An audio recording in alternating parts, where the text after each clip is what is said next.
welcome back to the program From Darkness to Light on IETV with me, Bina Mihis. Thank you so much for joining us this mid-Monday morning. Well, on set with me today, I have a very, very special, beautiful and talented young woman, Miss Sangeeta Jagdeo. Sangeeta is no stranger to the Indian classical arts. She's a well-trained Indian classical dancer, instrumentalist and vocalist. She's also the head behind the Antarashtriya SanskritiPratishthaanT Incorporated, an international foundation for cultural relations in Trinidad and Tobago. Well, namaste, Sangeeta. Namaste. Thank you so much for being here today. Thank you. So I'm seeing here that Sangeeta, first things first, a mini introduction. You're a scholarship holder.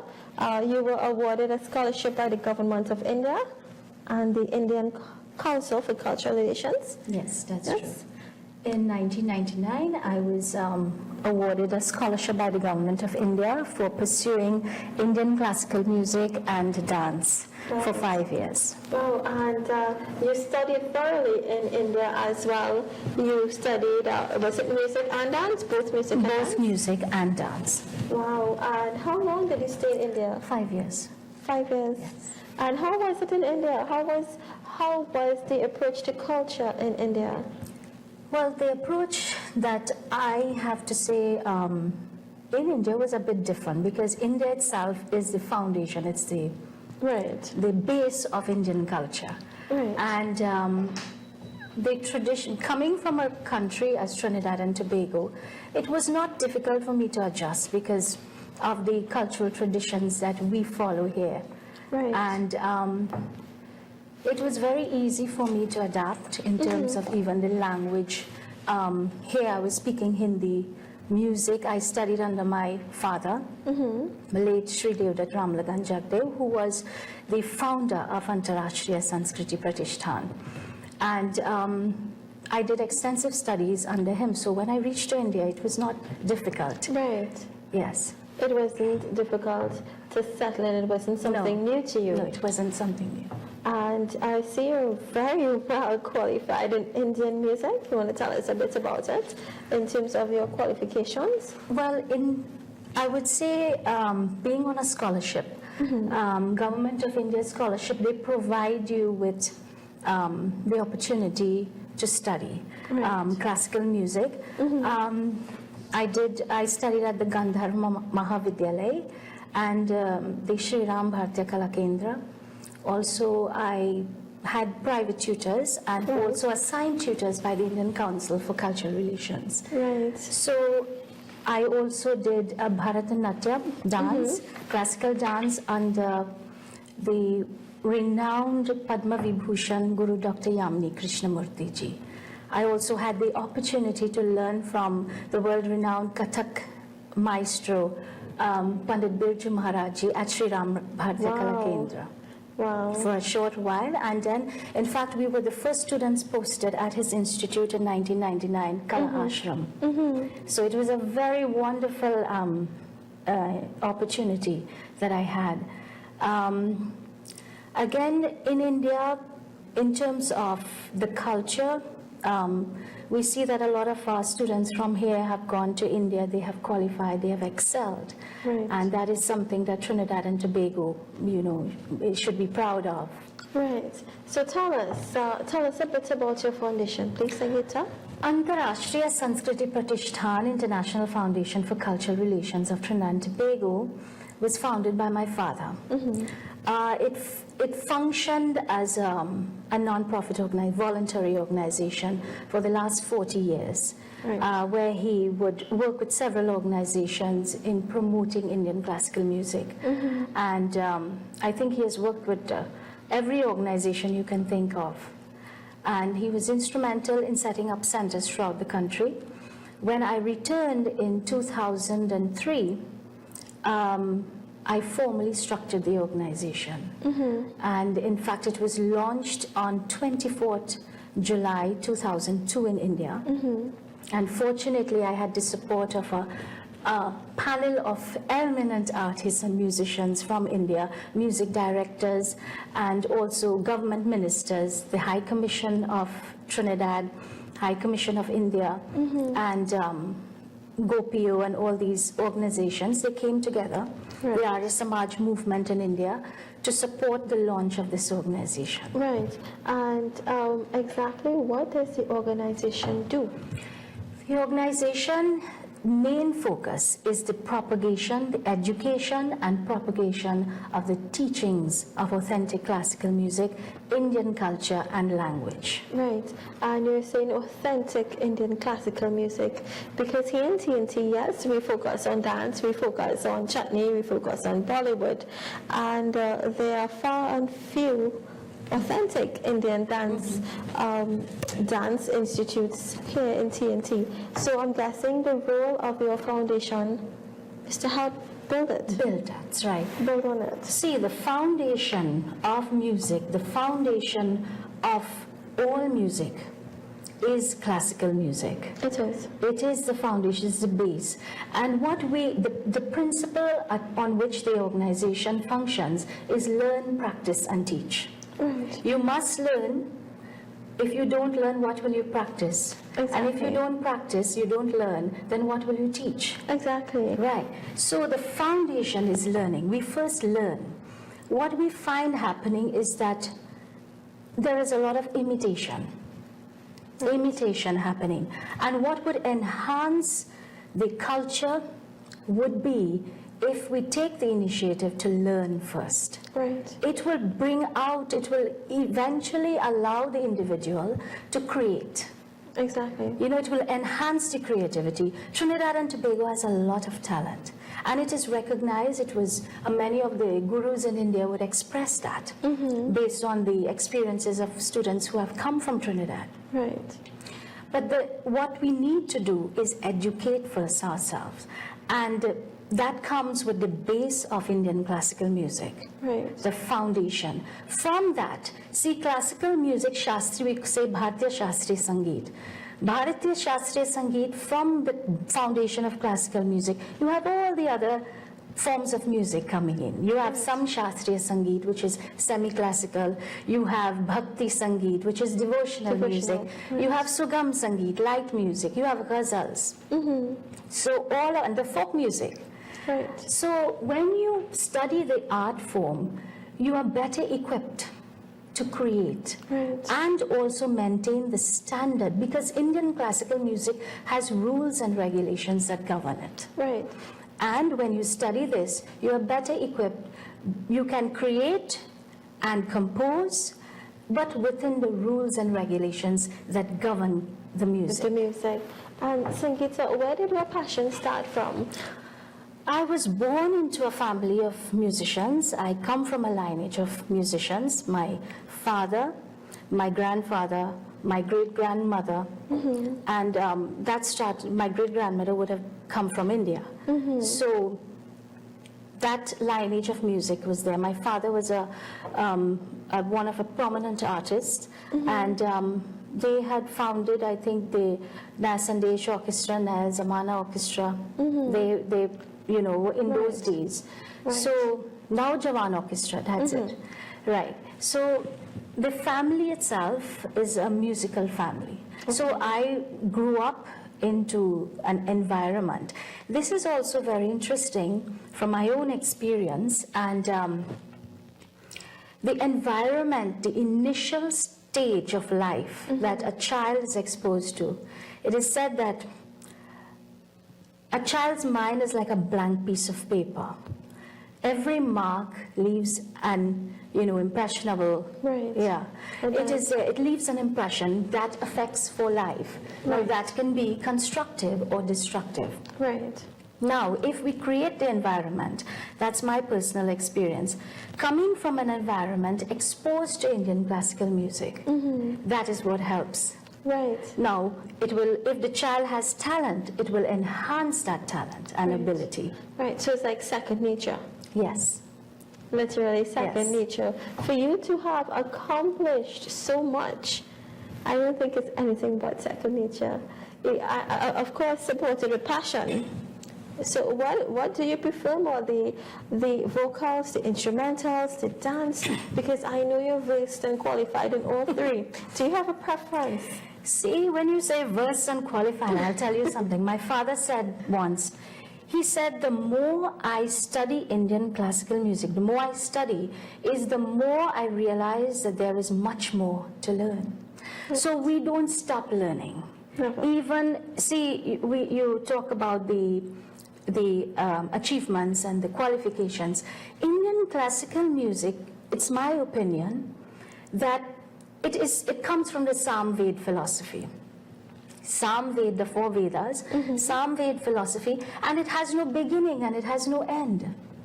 So how can we condense Indian classical music and the music of Samved into one course? Right. So it is a continuous learning process. See, we can do assessment. In India, for example, when I did Sangeet Visharad, Sangeet Alankar, all these things are structured courses that they use as an assessment. But as we speak now, there are new creations. The last second, a new composition was made by somebody in the world. Right. So it is something that has no beginning, has no end, and it's a continuous learning process. So when we say, see, one thing also, Indian music is a performing art. It is. It is a performing It is. art. I can't come to you and say, see, I have Sangeet Visharad, and then when my performance time comes, I can't perform. There you have theory and practical. Yes, you have people who compose, and then you have the singers. Right. Right? But in terms of qualification, that is basically, for me, just an assessment. But the learning never stops. Right. And this is what we want to inculcate in the young people. That see, before you aspire for the stage, it's very, they like the glamour, they like, Right. all these things. You first of all learn, educate yourself so that you can excel in whatever area that you choose. Right. I think, Sangeeta, you're speaking about authentic Indian classical music and dance and vocals. And then there's Bollywood, something completely different. But what are your takes on it? Do you think that Bollywood should remain or should continue to be evolutionized? Or should we still see some focus on the roots of where it all started? Well, in terms of Bollywood, again, you see, it's the culture. Culture, how can we define culture? We have culture basically is a sum total of an individual's experience, right? Right. Within a particular environment, a social fabric, a social framework. All the ideas, the customs, the traditions, whatever they were exposed. Now, you would find that people who are studying Indian classical music, studying the authentic culture, Indian culture, will not be so inclined to Bollywood. Because Indian music, Indian culture, it carries not only music and dance, it carries a discipline. It carries a way of thinking, it carries a certain parampara, we say, Guru Shishya parampara. We have the respect for gurus, we have the respect for parents, we have the respect for everyone around us. Right. And in Bollywood, you would find that there is what they call open-mindedness. They are. Right? But nothing is what is right and what is wrong. It all depends on the culture, the cultural experience of those who choose that path. Right. Right? But Bollywood, in terms of music, even the Bollywood songs, they can't get away from it because it is based on the rag system. It is. Without raga, without the 7 me sarigama padanisa, you have nothing. So even the music that is in Bollywood, and now you have a lot of, I've been listening, the Bollywood songs, they are based on raga, they are very close to the raga. They are. They are. So that's why you find people, Indian classic, the ragas evoke certain emotions in you. It does. Right? And that I will be discussing further in some of my programs. Right. But when the ragas they are choosing, that is what is attracting Right. people. And so Bollywood itself is not far from Indian culture. It isn't. It is, the music in Bollywood is based on the foundation, which is classical music. Right. But at the same time, some of the rules are bended. In some cases, you may have them mixing 2 or 3 ragas instead of one.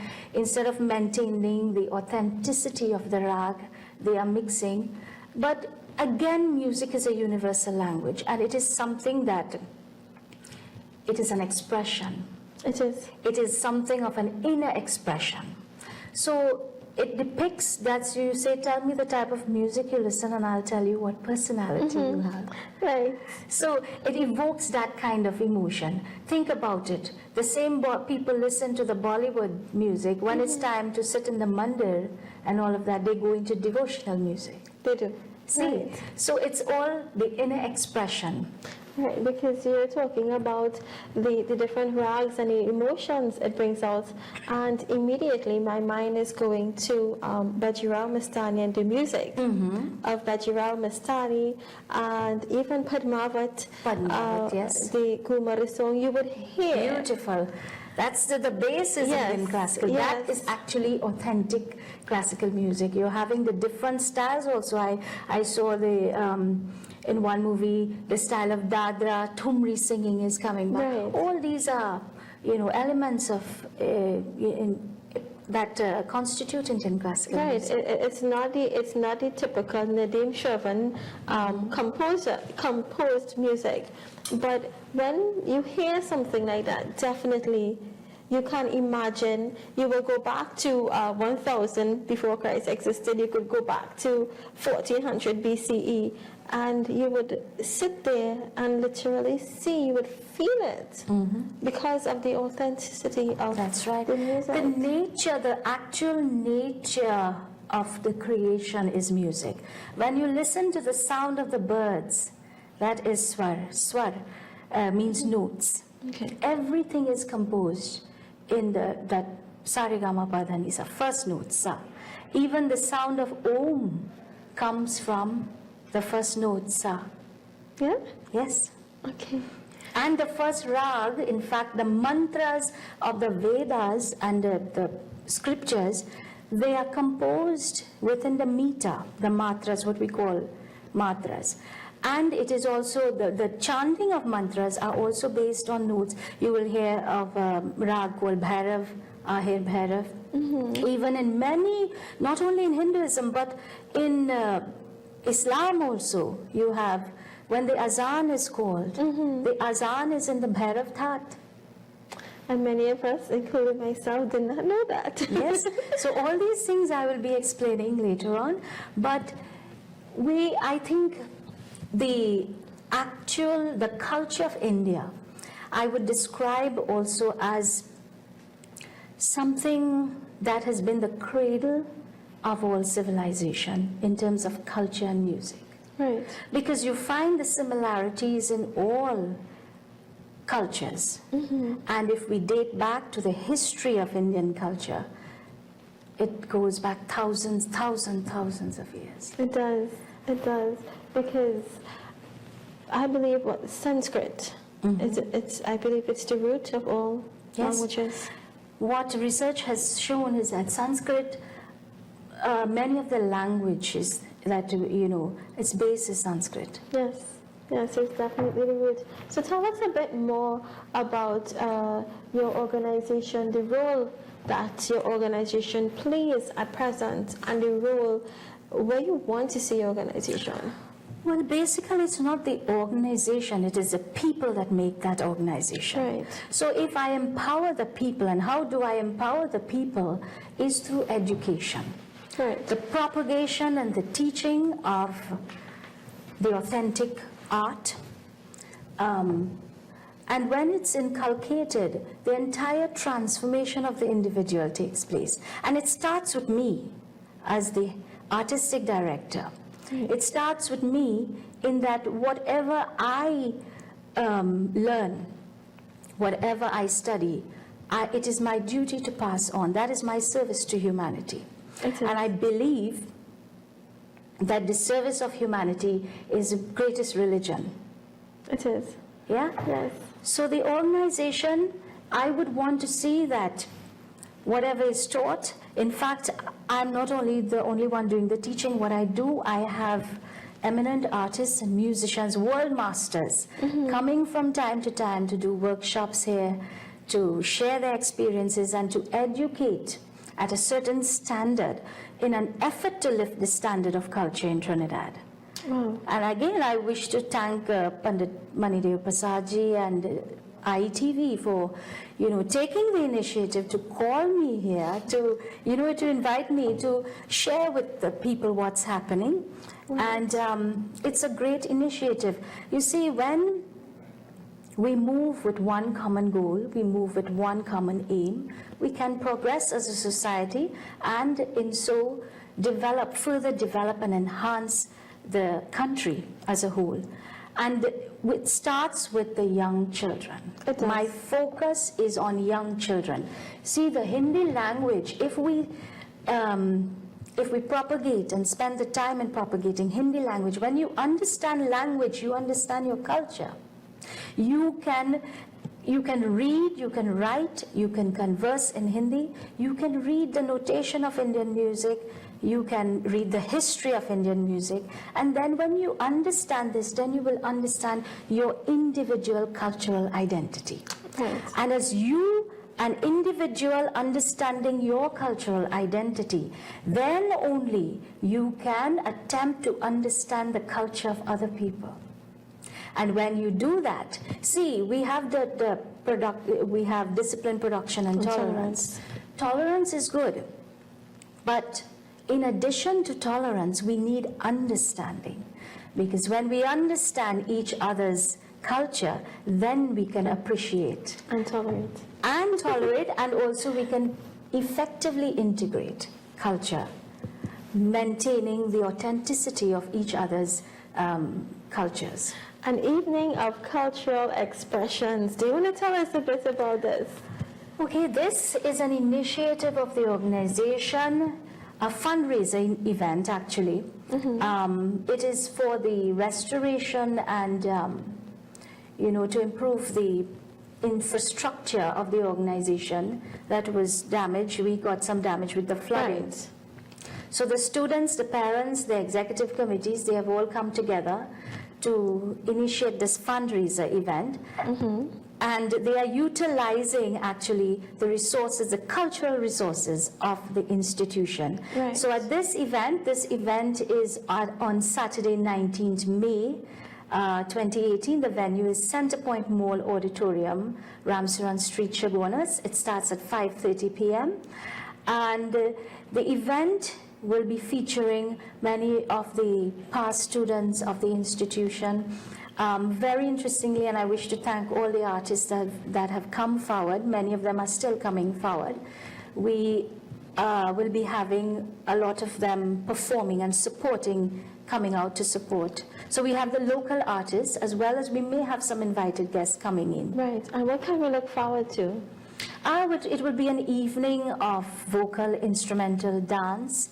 There is also the organization, also those who have supported us, we want to show our support also to them. So we have a young lady, Ms. Taramati Maharaj, who has requested to launch a CD. And she has indicated to me that she's the first woman harmonica player in Trinidad and Tobago. Wow. And she also plays the bansuri very well.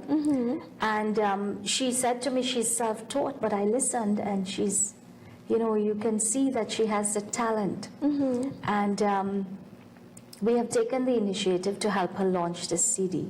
Right. So you can look forward to that. We also have, we have sent invitations to the High Commission of India to ask for their support in terms of performances.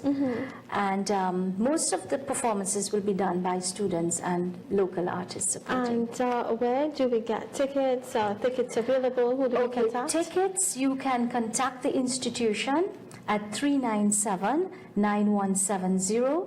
The tickets are priced at $200 and refreshments are included.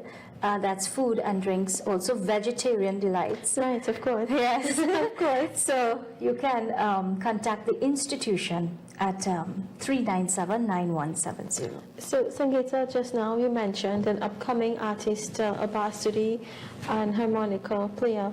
And is it part of your organization to get these young persons on their feet, to give them a start? That's right. That's what we're doing.